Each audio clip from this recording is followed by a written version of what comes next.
যাতে করে কোথাও কোনো অনিয়ম না হয়, কোনো চাঁদাবাজি না হয়, সেই ব্যাপারে আমরা সজাগ রয়েছি। সেই অনুযায়ী ব্যবস্থা গ্রহণ করা হয়েছে ইনশাল্লাহ। ১,২৩,৩৪,০০০ চাহিদার চাইতেও বেশি পরিমাণে পশু আমাদের মজুত রয়েছে। কাজে বাইরের কোনো কুরবানির পশুর দরকার নেই, বাংলাদেশি সাফিসিয়েন্ট ইনশাল্লাহ, এবং চাহিদা অনুযায়ী আমরা সরবরাহ করতে সক্ষম হব।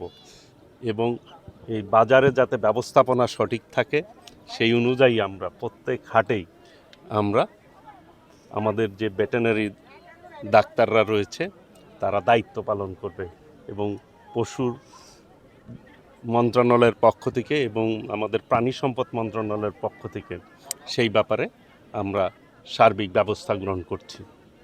সজাগ রয়েছি আমরা।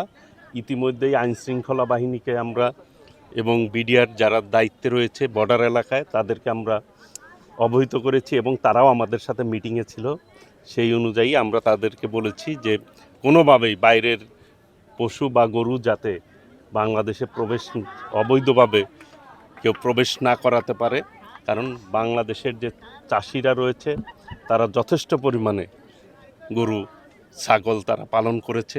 কাজেই তারা যাতে কোনোভাবেই ক্ষতিগ্রস্ত না হয়, কারণ আমাদের পর্যাপ্ত পরিমাণে রয়েছে